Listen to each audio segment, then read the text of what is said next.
Again, in this video, we are going to move away from things going on in the East for a little while as we push the war a little bit forward.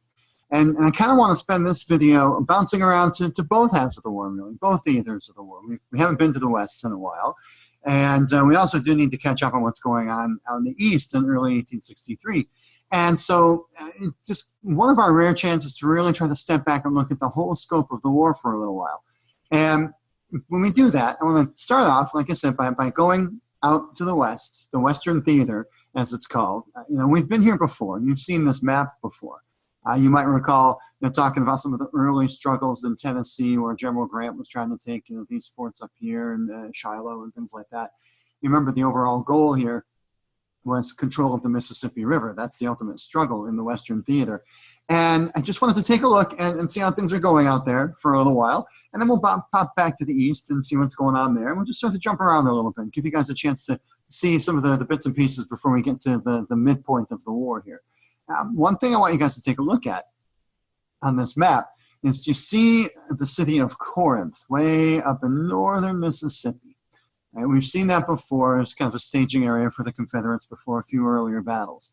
Well, where we pick things up in Corinth in October of 1862, just a small-scale battle in the grand scheme of things, something I'm really, to be honest, not terribly concerned about you guys knowing much of anything about. I just wanted to illustrate one point with it.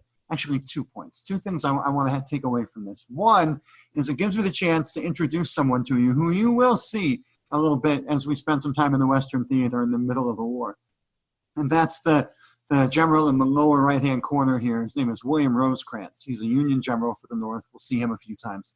I'm not too concerned if you know who Earl Van Dorn is for the Confederates, but he's pictured here in the top left. We saw him once before at that Battle of Pea Ridge in Arkansas. Not a hugely important figure, but I wanted to mention this because when you look at a battle like Corinth in Mississippi, I want to continue trying to humanize the fighting. And the best way I can think of doing that is if you look at the fighting at the Battle of Corinth, it's Mississippi, it's northern Mississippi.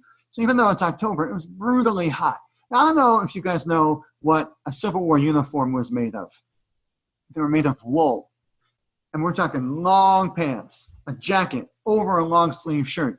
When it's 94 degrees in the shade on the morning of the second day of the fighting at Corinth, you can imagine how energetic the soldiers are going to be, which is to say not very. They're hot, they're sweaty, they're dehydrated, they're exhausted. The fighting was real similar. I mean, the Confederates that were defending this position were just sweltering. They've been stationed there for weeks on end. They were sweating, they were losing weight, they were malnourished. They were in these woolen uniforms. And long story short, it was a Union victory. The Confederates had to retreat from this battlefield. I only mentioned it to remind you of the context of what's going on in the West, right? I wanted to introduce this General Rosecrans, who we'll see later on. He's fighting there. So what? We'll see more of him later. To reinforce that these guys are fighting in some horrible conditions. Try going out in a wool uniform in 94-degree heat and try to fight your best and try to be as energetic as possible. Not easy. But also to remind you that the whole focus of the war in the Western Theater was controlling the Mississippi River. And I've already mentioned that by the time you get to the middle and late months of 1862, the city of Vicksburg, Mississippi, on the Mississippi River, was the only city left on that river of any decent size that was still controlled by the Confederates, was still controlled by the South. So that's going to be the ultimate goal of the Northern forces out west, is to control the Mississippi River. So we're going to see how that's going to go later on. We'll go back to what's going on in Vicksburg at a later date. Now you know who this Rosecrans guy is. We'll see him later on. We'll get there. One other place I wanted to look at in the West, though, real quick, before we visit Rosecrans again. Again, I'm sort of trying to introduce some players to you, among the officers who are going to be involved as we get to the middle and late stages of the war. You may not remember Don Carlos Buell, but we've seen him. Remember, he was that Union general, that Northern general, who was one of those bickering guys out west who, had that rivalry with Henry Halleck, and you never heard of him before, and it's understandable. He's still in command of a small Union force in the Kentucky area, and he's going to face off against a guy we haven't had a chance to see yet. So I've got this book that, it's debatable, but it's one author's view of what he calls the top 10 lists of everything in the Civil War. He's come up with, the top 10 movies about the Civil War, the top 10 most important battles, that kind of thing. And two of the most interesting lists in the book are top 10 best generals in the war from either side and the top 10 worst generals in the war from either side. And what's amazing about the top 10 worst generals in the war list is George McClellan, who we've seen, who I personally think was miserable. He came in at number 2 on the list of worst generals in the whole war, because you're looking at number 1 on that list. According to that author, this guy here named Braxton Bragg, which is kind of an awesome name, is the single worst general in the entire Civil War from either side. You'll kind of get a sense of why that is as we talk about him in the next couple of conflicts that we'll see. I just want to mention a couple things about this guy I think are interesting. You may or may not agree with me, right?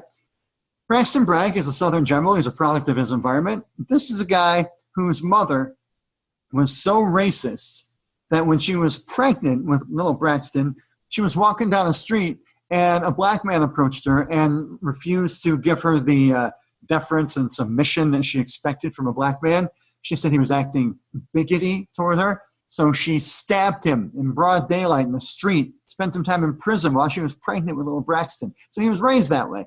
The other thing about Bragg is most other Confederate officers would have said that really the only thing about Bragg that got him the position of fairly high-ranking general that he had was because one of his best friends in the whole world was a guy you may have heard of named Jefferson Davis.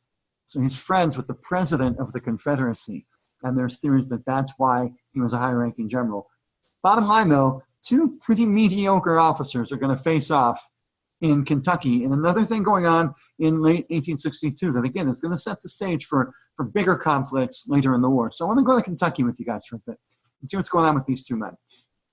Now, I don't know if you remember, but Kentucky was in kind of an interesting situation. I went ahead and got a map up here. I even put a star where they're going to fight. But in the fall of 1862, you have all these initiatives by the Confederates to try to push the fight out of traditional Confederate areas. You remember Robert E. Lee had invaded Maryland around the same time and got beat at Antietam, right?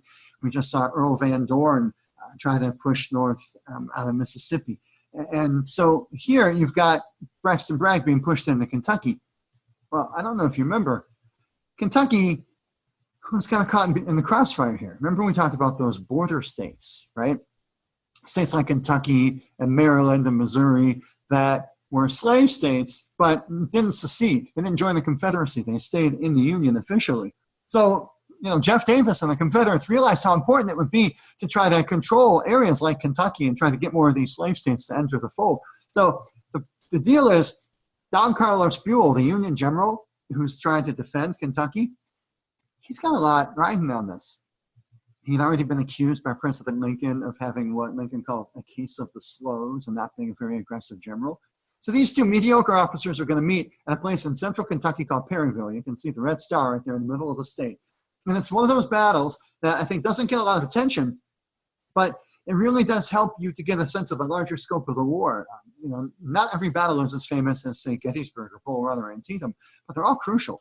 And when you're looking at a war that had over 10,000 recorded battles, every now and then we need to talk about one that may not be as well known, like Perryville. And I want to do that with you just for a couple of days here, October 8th and 9th of 1862. Okay, one of the things I always think is interesting about Perryville is just how chaotic it was, how disorganized the fight was at Perryville. I'll give you an example. While we continue our trend of introducing people who will be very crucial figures in the second half of the Civil War, there's another.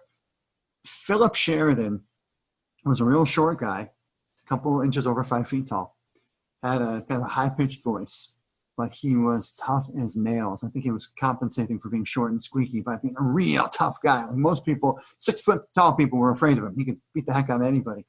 He was a Union general, and usually he was, had this reputation as a pretty tough guy. And you'll get an example of this right here. His men, the battle at Perryville hadn't even started yet, were camped out within sight of a small river in the area around the city of Perryville. And it was hot. You remember a couple of days earlier down at Corinth, Mississippi, it had been 94 in the shade. So Sheridan's men, sweltering in their woolen uniforms, were thirsty. And they said to General Sheridan, "Hey, we're thirsty. Can we get a drink?" Sheridan's like, "Yeah, let's do it. There's a river right over there." Without even getting approval from his commanding officer, the highest ranking general in the field, which would be Buell, Sheridan took all his men, hundreds and hundreds of soldiers, and started moving them toward this river to get a drink. In moving all these troops, they kind of started the battle. Because when they got to the river, you don't have to think too hard to guess who was right on the other side of the river, hidden by a bunch of trees. Most of the Confederate army. So as soon as these rebel soldiers saw these Union guys under Sheridan going to get a drink at the river, Sheridan's better getting a drink, these rebel soldiers opened fire. Sheridan saw this, says, fire back, boys, put your cups down, we'll get a drink later, let's kill these rebels. And the battle began without any official order from either of the commanding generals, Buell or Bragg. In fact, the craziest thing about the beginning at Perryville is Don Carlos Buell had no idea the battle was even going on when it started. His headquarters was quite a ways away from where the fighting really started around this river.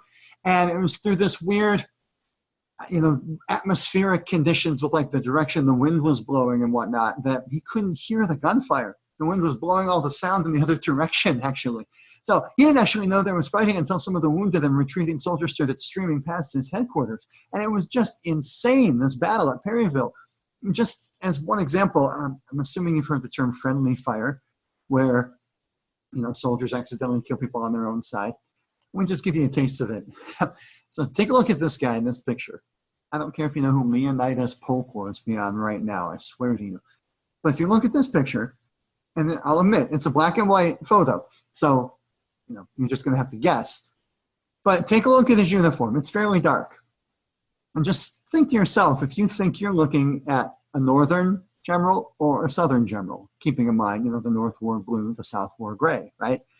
Well, if you look at that, I could forgive you for thinking that you're looking at a northern general. It looks like a pretty dark uniform. Even in color, even in real life, his uniform was a much darker gray than most other Confederate generals. So here's this rebel general with a really dark gray uniform, right? Almost looked blue to the smoke of gunfire. General Polk was sitting on horseback, commanding troops in battle, when out of nowhere, a Union general, a northern general, rode up to General Polk, thought they were on the same side, and this northern general says to Polk, "General, I have come to your assistance with my brigade." Polk looks this guy up and down. Polk pulls out his service revolver, points it at the Union general, and says, "Thank you, you are all now my prisoner." This poor Union general rode up to someone he thought was on the same side and basically surrendered thousands of men under his command to General Polk just because his uniform was darker. That's the kind of thing that happened in the war.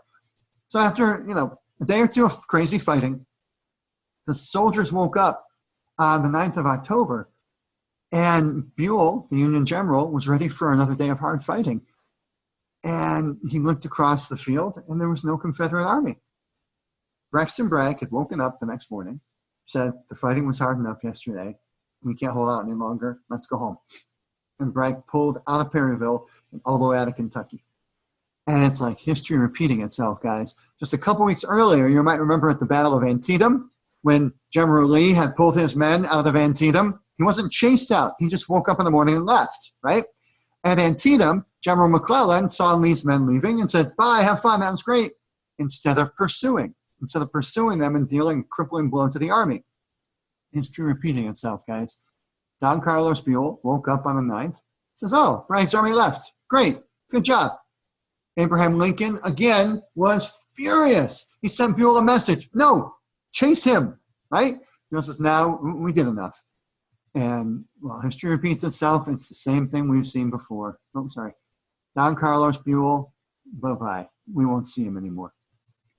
The whole reason I even mentioned that Battle of Corinth at the beginning of this video was because I wanted you to see this William Rosecrans guy, or Old Rosie, as his soldiers used to call him. We'll see him more later on. But Rosecrans now was put in charge of a pretty substantial Union army in the Kentucky and Tennessee area. And he's got a lot to deal with, and we'll see that. Now, as nasty as Perryville was, it could have been a bigger victory for the North. When you put everything together, by the end of 1862, things were starting to turn around for the Union after being consistently beaten, especially by Robert E. Lee's armies. If you look at the things we've mentioned, Van Dorn trying to retake Corinth and being beaten, Braxton Bragg being pushed out of Kentucky after he tried to invade, and then last but not least, one we've already talked about, when Robert E. Lee's Confederate Army tried to invade Maryland. All three of those were failures, even though the officers in command of the Union Army could have been stronger. They could have been bigger victories for the North.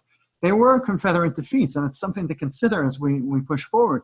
Because in the grand scheme of things, I'll tell you what, Abe Lincoln is stressed beyond belief by the end of 1862.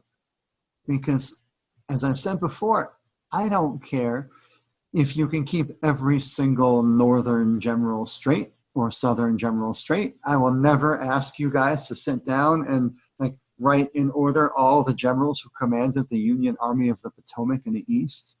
I mean, maybe you don't even remember names like Irvin McDowell or, Ambrose Burnside or whatever.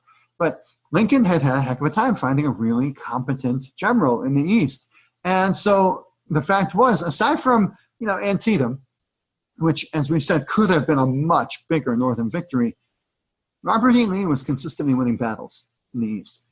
And as we've seen, that's where most of the attention was being paid by civilians and by newspaper reporters in the East. They're paying most of the attention to the fighting around the capitals in Virginia and Maryland, Antietam, Bull Run, places like that.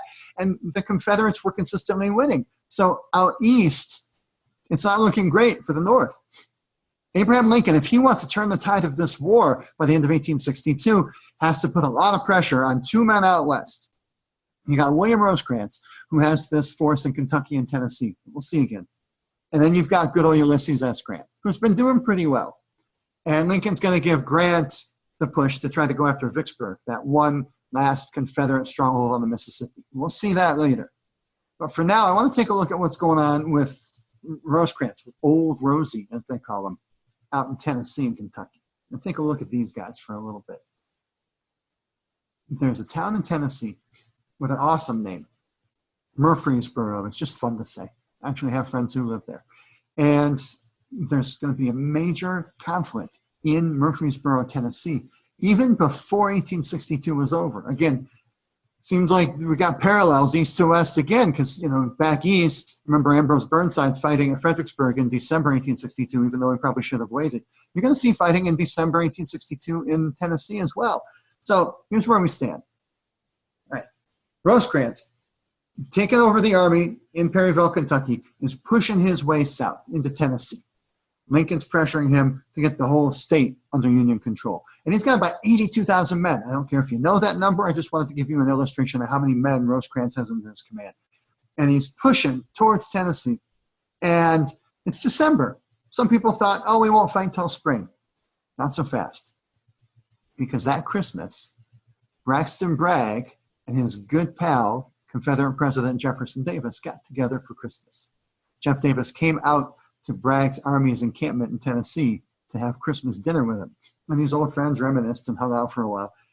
And then at the end of Christmas dinner, Jeff Davis says to Bragg, look, Braxton, maybe he called him Braxy, I don't know.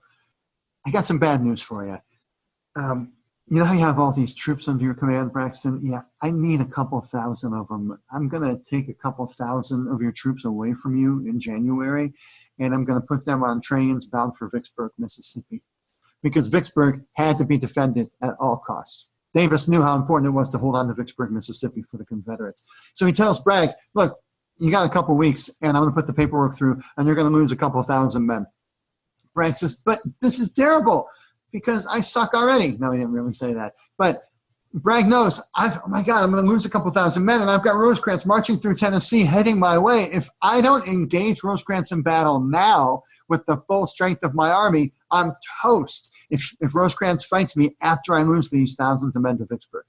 So as Rosecrans is pushing his way through, Bragg's got to fight him in December. They can't afford to wait till spring, or Bragg won't have as many men. And so that's what you're going to see, right? The overall scope of things is going to be kind of crazy. They're going to get to Murfreesboro, Tennessee. Again, this is one of those battles that unfortunately has two different names depending on who you talk to. Most Northerners called it the Battle of Stones River because there's that river near there. Most Southerners call it the Battle of Murfreesboro because it's the town it was fought near. Don't even worry about it. But as we get set up for the battle, I want to show you something. William Rosecrans, or Old Rosie, was always about psychological warfare. He was always about trying to trick his enemy. And sometimes those tricks work and sometimes those tricks don't. So we take a look at this battlefield map. All right, I want to show you this. You see, at 8 o'clock in the morning, you've got these two lines showing the two armies facing each other. And we've used the word flank before. If you remember, the flank is like the edges of the armies, right? The extreme end of the line is the army's flank. So before the sun even came up, the day that they're going to start fighting at Murfreesboro or Stones River, Rosecrans ordered all the men on his right flank to light extra campfires. Like each man was supposed to light 2 or 3 campfires. And just so we're looking at it correctly, the right flank of the Union is, you know, this side over here, right by where it says 8 a.m. Because you got to imagine, you know, looking at it from the Union's point of view, that's their right side. The idea was, all right, you light all these extra campfires. And if we do that, Bragg on the Confederate side is going to think our right flank has thousands and thousands of men, that our right flank is super duper strong. The idea being, the trick is, no, it's actually our left flank that has all these men. So the idea was, Bragg is supposed to think, oh, they have all these men on their right flank. I better not attack over there. I better attack the left flank. And Rosie thinks, oh, and then he'll attack the left flank. He'll play right into my hands. He'll attack our strongest position. It'll be great. Except Rosie didn't count on this.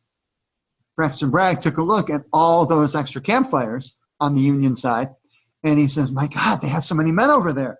Bragg, instead of attacking the side that Rosecrans wanted him to attack, Bragg says, well, if his right flank is so strong, I better strengthen my left flank that's going to face off against him. Right? So this would be Bragg's left flank over here, and there's Rosecrans' right flank. You got it? Okay? So Bragg took most of his men and he shifted them over there. And if you look at this map, you can see it. You see these red and blue arrows moving back. When the sun came up and the battle started and Bragg attacked, he's actually attacking Rosecrans' weakest position. And you can see these arrows, how they just get pushed all the way back over the first couple of hours of the fight. And that's the sort of chaos that you're going to have in a fight like this. I want you guys to see something about this battle. It's kind of crazy. You know by now, I hope, that I will never make you memorize dates. I will never come back and say, well, you can pass this test if you can tell me what days the Battle of Murfreesboro was fought in. Doesn't matter. But I want to show you something I think is kind of interesting. You'll know this when I put the dates of the battle up here. I didn't say December 31st, 1862 through January 2nd, 1863. There's not a dash. There's an and sign, right? That means it's a 2-day battle. But they took a break on January 1st. And if you're thinking, well, you know, they had a pretty hectic New Year's Eve party and they had to rest on January 1st. No, it's crazy what's going to happen here. It's some of the examples of how the fighting in the West sometimes could be more chaotic, and even like Braxton Bragg being a pretty weak general, what's going to be explained here. The first day of the fighting, though, oh my God. New Year's Eve, December 31st, 1862, the phrase total slaughter doesn't even do it justice, to be honest. Just as one example of this, oh man, I'm hesitant even to tell you this, it's so gross. Every commanding general in the Civil War had an aide, I guess you'd say, known as the chief of staff.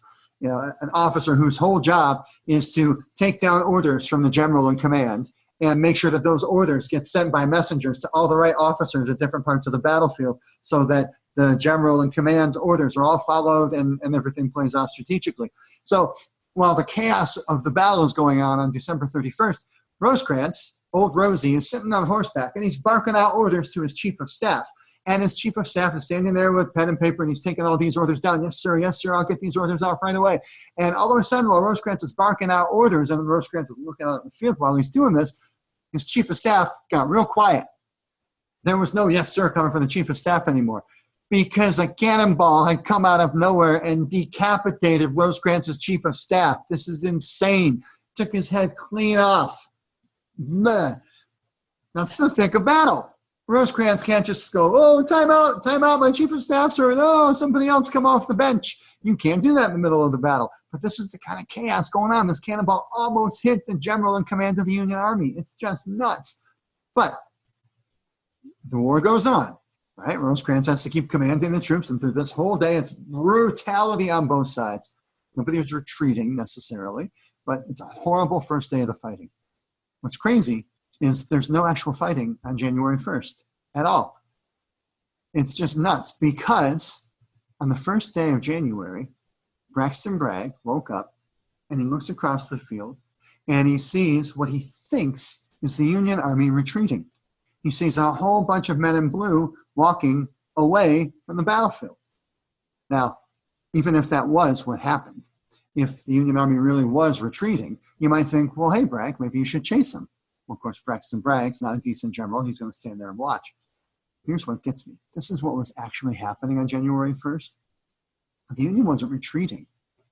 The carnage on December 31st had been so horrible that there were so many dead and wounded Union soldiers on the field that these were Union medics and stretcher bearers carrying the dead and wounded Union soldiers away from the battlefield.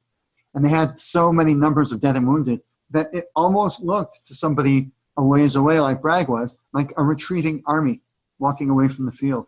And somebody killed and wounded on the first day of Murfreesboro. So, okay, you're not going to fight the first day of January because you think they're retreating. By that night, Bragg found out, oh, they weren't retreating. They're still there. My God, I better fight.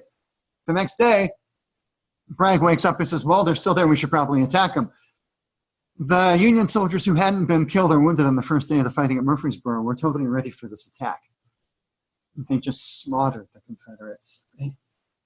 You can't even wrap your mind around numbers like this. In just over an hour, to have 1,700 Confederate soldiers killed or wounded is obscene. It's just obscene. And a lot of times, not that I care that you're keeping score, not that I care that you need to come back and say, okay, well, here's the Union victories in the war and here's the Confederate victories in the war. That's too narrow focus. I don't want you to obsess over that. Every now and then, I do think it's worth mentioning how a battle turned out. And in this case, you want to talk about a complete waste of time. On the 2nd of January, as the snow began to fall, both armies just pulled away from Murfreesboro. Neither army gained ground. Neither army was able to push the other force away. It's basically what you got to call a draw at this point in Tennessee. So as far as the West goes, things are sort of stalled out. You know, Rosecrans and Bragg have fought to an inconclusive battle at Murfreesboro. General Grant is working on trying to take Vicksburg, Mississippi. We'll see that. The next time we go out west, we'll see what's going on with Grant and Vicksburg. But things by the beginning of 1863, it's sort of stalled out in the West. So I think it's a decent time to head back to the East and see what's going on back there. And maybe you'll remember, maybe you won't, that the last time we talked about fighting in the East, we saw Ambrose Burnside with his giant mutton chops. Remember, he had led that, ordered that charge up the hills at Fredericksburg into total slaughter at that battle in December of 1862. We mentioned that by January of 1863, Burnside had been fired. In his place came a guy that I said we'd see more later on. So let's check out Mr. Joseph Hooker, or Fightin' Joe, as people called him. He's a pretty tough guy. And if you look at this picture, I don't know if you see what I see with Fightin' Joe Hooker, but I see a guy who's pretty dang cocky, pretty arrogant. I don't know if you see the same thing. But let's run with that, okay? You ever known someone who was so cocky, so big on trash talk, right? And, you know, that, oh, man, I'm going to kick your butt, or our team's going to beat your team, and whatever trash talk you like to use. I'm just making stuff up. It sounds pretty lame. But sometimes the biggest trash talkers who talk a big game, do they always back that up when the action comes? Nah, not always. Hooker had a big mouth. He talked a big game. He's actually not a bad general, but when he rose to the rank of commander of the Union Army in the East, oh man, look out. I'll say this about Hooker, and I don't know if this really is going to affect what he's about to do, but historians have talked about this over the years.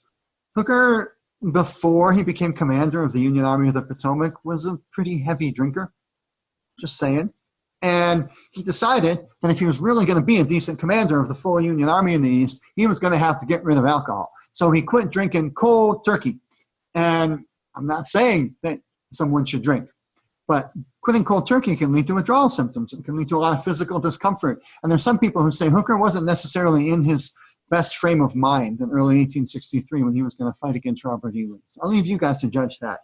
Bottom line, though, is one of the things Hooker was saying, as cocky as he was, when he took command of the Union Army of the Potomac, he kept saying, you know, the problem with this war is we're fighting it in democracy, where we generals have to answer to elected officials who always have to think about winning elections and doing what's popular instead of what's right. Hooker kept saying, you know what we need? We need a military dictator to take over the North, at least until this war is over. And hey, take a wild guess who Hooker thought that military dictator should be. Yeah, it was himself. Hooker's walking around saying, man, if I could just become dictator of the Union, everything would be great. And I don't care if you know the quotation, but I got to show it to you. I love it. President Lincoln heard Hooker's smack talk. He says, only those generals who gain successes can set up dictators. What I now ask of you, well, that's a typo, I should say ask. What I now ask of you is military success, and I'll risk the dictatorship. Fancy language, but he's basically saying, hey, you're talking a big game. If you win, we'll sit down. Maybe I'll let you be dictator, but until you win, keep your mouth shut, right? Hooker couldn't do it. Yeah, one more thing he said was, may God have mercy on Bobby Lee, for I shall have none. You catch the disrespect there, where he's not even calling him General Lee or Robert E. Lee. He's, oh, Bobby, I'll kick his butt. He's all talk, right? He's this cocky. What's about to happen is going to take him down more than a peg or two. You guys will see that. So as we re-enter the fighting in the East in early 1863, let's take a look at what's up with the South, all right? Lee's army hadn't really left Fredericksburg. They've been there since December. And I want to use this word because we'll see it more in the second half of the war. Entrenched means just what you probably think it means. Lee's army was always really good at building defensive positions. They had dug trenches. They had built what's called earthworks, big mounds of earth as defensive barriers against an attacking enemy. They're pretty well entrenched down there. And so the months went on in the early 1863, and Hooker wasn't really able to do much to attack him. And one thing he faced was that spring was really rainy and snowy and miserable weather. And one thing Hooker decided he needed to do before he could really attack Robert E. Lee's Confederate army was make his cavalry something respectable. Because in most battles, if you remember cavalry being units of horseback soldiers, the cavalry strengths were almost all on the Confederate side. The South's cavalry was amazing. Remember we talked about this Jeb Stuart guy before, and we'll see him more later on. The Confederate cavalry was fantastic. They could literally ride circles around the Union army. So one thing that Hooker decided he had to do before he really engaged Robert E. Lee, and I'll give Hooker credit for this, was he said, I've got to make my cavalry stronger. And the Union cavalry, as the war went on, in a good part thanks to Hooker, became a much stronger component of the Northern forces. And we'll see that. But as the months went on in 1863, Hooker was finally able to go on the move at the end of April to leave Northern Virginia, move down towards Lee's position in Central Virginia. And I'll show you where they're going to wind up fighting. I want to give you a sense of what's going on here. We're down here, if you see where Fredericksburg is, right? And there you've got a village just a little bit to the west of Fredericksburg called Chancellorsville. That's where these armies are about to engage at the beginning of spring 1863. But I want to walk you through something. All right. Again, I don't want you to obsess about strategic details. I'm not asking you to necessarily memorize what I'm about to say. But I want to show it to you just to give you a chance to analyze some military strategy. We'll practice with this. And you might say it's because he's cocky. I don't know. But Hooker had a pretty bold plan of how he was going to try to take out Robert E. Lee in Northern Virginia. And here's his plan. He's got a lot of soldiers, just a ton under his command. He knew he outnumbered Lee's army by a pretty big margin. So what he's going to try to do is Hooker's going to take his army. He's going to break them into two chunks. He's going to have one part of his army to the north of Lee's men here. But he's going to try to take another part of his army and go around Robert E. Lee's forces, try to get between Lee's army and the Confederate capital of Richmond. And the idea was you could squeeze Lee's forces in half, right? The other thing being, obviously, Lee then can't let an army be between him and his capital, so he's got to react to that. So Lee is going to be sort of in disarray. Hooker also says, I'm going to take my cavalry, which is now stronger, and we're going to go go after what's called supply lines of the Confederate or rebel army. We haven't talked about the phrase supply lines very often, but if you think about what kind of supplies an army needs, food, ammunition, weapons, shoes, clothing, all that stuff, every army in the Civil War had to rely on supply lines, transportation networks of roads and railroads and rivers that were going to get those supplies to your armies. And the idea was the Union cavalry was going to try to go around Lee's army and try to cut off their supply lines, tear up railroad tracks, make it impossible to get food to Lee's men, to make them weaker. So as Hooker's putting this plan in motion, he's getting close to this village of Chancellorsville. And by this point, Lee is near there. Lee's army was spread out over this whole area. One of the goals here, again, was to try to draw Lee out of his trenches in Fredericksburg. And so the way he's going to do this is, again, don't worry about these numbers at all. But if Hooker's got 80,000 men to the left of Lee or to the west of Lee, and they're going to get around Lee, Lee can't just sit in his trenches around Fredericksburg. That's why he had to come out. He had to go out and meet Hooker to stop these men from getting between him and Richmond. But where they're going to fight, and this is really key, where they're going to fight around this place called Chancellorsville was really thick forest, a really dense pack of woods. And other generals in the Union Army said to General Hooker, we got to find more open ground. We can't fight in this dense forest. Think about the lack of visibility if you're trying to fight an enemy in the woods, especially once enough gunfire goes off and the smoke starts pouring out of these rifles. If you're fighting in an open field, that smoke's going to dissipate, float away into the atmosphere. If you're fighting in the dense forest, the canopy of the leaves and the trees is going to catch all this, and the branches and everything. But Hooker says, no, I know what I'm doing. And it started to look like it was going to work. You know, I've alluded to this before, but as you get close to the battle they're about to fight at Chancellorsville, Lee actually had no choice, and this was Hooker's plan. Lee had to take his army and split it in pieces too. Because if he had let that chunk of Hooker's army get around him, like we said, and get between him and Richmond, all bets would be off. Lee has to try to defend his capital too. So the idea was, Hooker says, this is perfect. This is exactly what I wanted to happen. Everything seemed to be going his way. It's amazing how quickly it all fell apart. So take a look at this. All right. The first day of fighting at Chancellorsville was on the first day of May, 1863. And when the fighting started that morning, the situation looked a lot different than it does on the map you're looking at here. When the fighting started that morning, Hooker had a good chunk of his forces on Lee's left, over in this area by where it says Welford and Furnace Road over here, just like Hooker's plan had been set to split up his army, so Lee would have to split up his forces. But after the first day's fighting, out of nowhere, Hooker gave an order to all his soldiers that had been on Lee's left to pull back and form a straight line. His own generals said to Hooker, "Sir, what are you doing?" And Hooker says, "Don't worry, it's cool. I've got Lee just where I want him. I know exactly what I'm doing. It's going to be great." People have no idea why he did this. Even today, historians say, what was Hooker thinking? Well, you know, one of the theories was he might not have been in his right mind. Some people think he was having withdrawal symptoms from giving up drinking. I don't know. But Hooker did, in fact, have Lee kind of up against the ropes. But he blinked after the first day's fighting. And I want you to take a look at this map, guys. Let's really soak this up for a second. Okay. So you see this whole blue line with all these different components of the Union Army where it says Hooker. And if you read this map key right, you see how the green areas are trees, forest areas, right? The brown is open clearings, okay? And I want you to look at this map and try to decide to yourself which end of the Union position, meaning the Union right, you know, it's our left, but the Union right over where it says Howard, or the Union left over by where it says Meade. Decide which side of the Union Army looks the most vulnerable to an attack. Okay? Now, I'll tell you right now, whatever you're thinking to yourself, let me just say what I think is going on here. And this is what the Confederates thought too. The Union right, over here where it says Howard, is much more vulnerable to attack. And let's think about why. If you're over here on the Union left where it says Meade, you know that there are Confederate soldiers opposing you. You're ready for a fight. All right? You are prepared for an attack because you know you face directly against the enemy. If you're sitting over on the Union right flank where it says Howard over here, there's no Confederate soldiers against you. Tomorrow, you probably don't even think you're going to have to go into battle.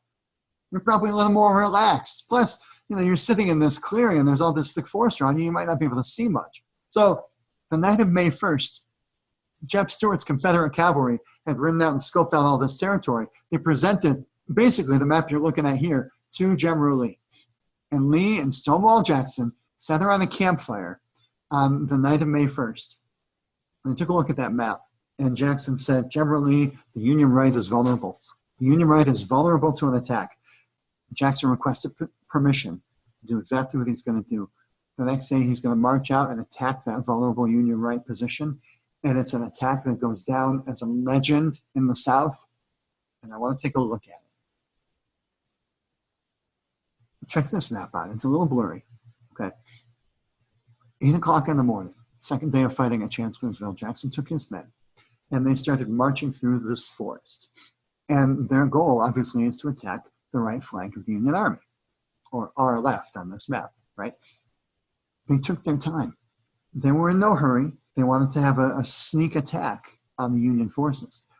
So it's a 10-mile march to get from where it says Lee on the map, right here, to the end of the Union line over here. If you're walking at a brisk pace, if you're like me, you can cover a mile in less than 20 minutes if you're walking, not jogging, right? So you think, okay, less than 20 minutes, let's say a little over 3 hours to walk 10 miles. If they'll attack before noon, you'd think. No, they took their time. They took their time because they want to make the Union soldiers go through their day thinking there's not going to be an attack. Plus, they wanted to take their time because if they went too fast, the things they were carrying would make noise and the surprise might be ruined. Union soldiers spent the whole day on this flank sitting in this clearing, not expecting anything. It's quiet. There's no sign of a Confederate assault. So Jackson deliberately took his time, and they waited until later in the day. Jackson didn't attack until after 5 p.m. because that way the Union soldiers in that clearing think, oh my God, it's 5 p.m. Let's get dinner ready. We're not going to fight today. And these Confederate soldiers poured out of this clearing at 5:15. Remember what Stonewall Jackson made his men shout, right? The rebel yell pouring out of these woods at 5:15 p.m. Union soldiers on that flank were not expecting a fight. They dropped their coffee cups. They tried to grab their guns. They could barely stop the assault. It was one of the most one-sided Confederate routs against a Union opponent in the entire Civil War. And here's what's crazy. Remember we talked earlier in this clip about the Battle of Perryville, where General Buell couldn't hear the fighting because of the way the wind was blowing? Same thing here. Joe Hooker was sitting in his headquarters building, kind of up by where his name is on this map. The only way he knew about Jackson's attack on his men was because he looked out his headquarters and he saw Union soldiers in full retreat running past his headquarters. He didn't hear the fighting until it got right next to him. The whole Union right flank was pushed back by this fight. This would be even more legendary in the South, except that as the night went on and it got dark, Stonewall Jackson and a few other Confederate generals were riding out on the edges of the lines after this rout of Union forces on May 2nd, just to look at the aftermath, scoping out the scene. But it's dark. And so you hear noises and you might overreact. You might not know what to do with yourself. There was a young, I want to say 18-year-old Confederate private who happened to be in that forest. And he heard talking, and he heard the clippity-clop of horse hooves on the ground. And he got skittish, and he fired.